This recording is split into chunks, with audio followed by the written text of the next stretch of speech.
Nah, pelanggaran di Facebook itu tidak hanya dari konten, tidak juga kesalahan sepenuhnya dibuat oleh kreator itu sendiri ya, tapi bisa dari aktivitas orang lain, sehingga akun kita reputasinya bisa menurun teman-teman ya.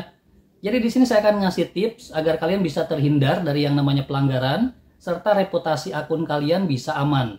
Jadi silakan ya ditonton sampai selesai videonya.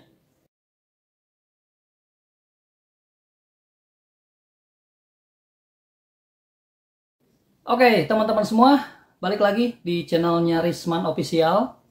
Jadi di konten kali ini seperti biasa saya akan membahas lagi seputar tutorial dari Facebook ya. Jadi seperti yang saya sebutkan di awal, jadi untuk pelanggaran di Facebook ini tidak hanya dari konten aja, tidak hanya dari postingan, tapi bisa dari aktivitas orang lain yang berdampak pada reputasi akun kita teman-teman ya. Jadi nggak hanya pelanggaran itu dari konten aja, tapi bisa dari akun. Nah, nanti saya akan jelasin beberapa penyebab dan gimana cara mengatasinya. Jadi silakan buat kalian yang nggak mau ketinggalan konten tutorial di channel ini, silakan di subscribe dan aktifkan lonceng notifikasinya. Dan terus kalau kalian misalkan mau gabung di halaman Facebook saya agar supaya bisa gampang tanya-tanya lewat inbox, silakan ya. Linknya di deskripsi ataupun bisa ke TikTok saya baru bikin teman-teman ya. Jadi langsung aja ke tutorialnya nih. Jadi kalau misalkan yang bahas dari itu sih ya. Jadi untuk menghindari reputasi akun tidak aman teman-teman ya. Nanti kalian buka aja di dashboard profesional ya. Ini buat kalian yang belum tahu teman-teman ya. Jadi buka aja di dashboard profesional. Itu ada yang namanya bantuan moderasi. Ya bantuan moderasi itu gunanya untuk menyaring nih. Kalau misalkan kalian bikin konten terus ada beberapa orang misalkan yang berkomentar tidak pantas, terus mengirimkan link aktif. Saya sering nonton loh.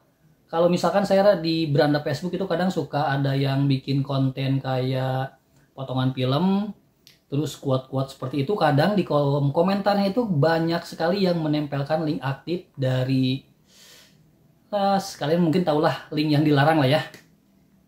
Jadi saya akan ngasih tahu kalau misalkan untuk menyaring ya, untuk menyaring misalkan ada yang komentar tidak pantas, provokasi, terus mengirimkan gambar, mengirimkan link. Nah, jadi kalian bisa saring nanti secara otomatis itu komentar-komentar yang kalian terapkan itu akan disaring, nggak akan ditampilkan di kolom komentar kalian, dan nanti akan berujung pada konten kalian tetap sehat dan relevan sama kolom komentarnya. Jadi kalau udah sehat tentunya konten kalian akan direkomendasikan ya.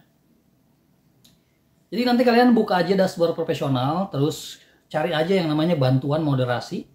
Nah nanti kan ada muncul beberapa info, tinggal tambahkan aja teman-teman ya sesuai keinginan kalian. Yang mana yang kalian perlukan, kalau misalkan mau semua ya tambahkan semua aja ya.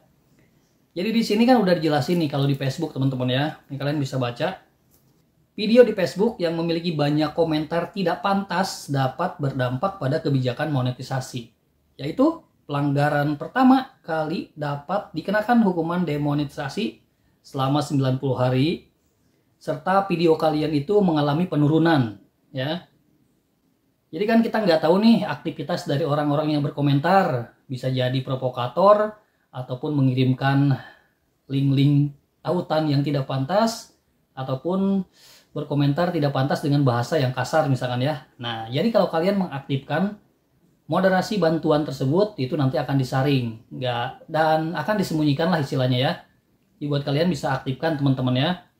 Nah ini jadi kalau kebanyakan video kita itu komentarnya tidak pantas, yaitu ya bisa berdampak pada kebijakan monetisasi. Selain kontennya mengalami penurunan ya atau tidak direkomendasikan. Jadi untuk mengatasi hal semacam itu ya bisa aktifkan bantuan moderasi teman-teman ya. Terus kalian bisa aktifkan juga penandaan konten ya, postingan penandaan konten. Jadi kalau misalkan orang mengirimkan sesuatu ke beranda Facebook kalian, itu juga nanti bisa di hold atau ditahan dulu sebelum kalian tinjau apakah ini layak tampil di beranda Facebook kalian atau tidak. Kalau misalkan tidak layak kalian bisa hapus ya. Nanti klik aja di bagian pengaturan itu kan ada penandaan konten. Nah kalian tinggal aktifkan aja di sana teman-teman ya. Jadi mungkin segitu aja teman-teman sedikit pembahasannya.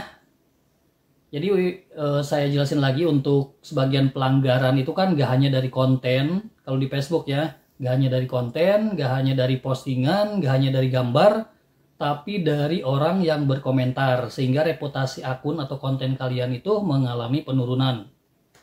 Kalau lama-lama seperti itu ya bisa berdampak pada monetisasi. Ini sesuai yang disebutkan Facebook ya. Kalau kalian misalkan mau baca-baca, silakan aja langsung ke situs resminya Facebook, teman-teman. Kebantuan dukungan tentunya ya. Oke, jadi mungkin segitu aja teman-teman untuk penjelasannya. Semoga membantu. Dan terima kasih yang udah nonton. See you next time di video tutorial berikutnya. Wassalamualaikum teman-teman semua.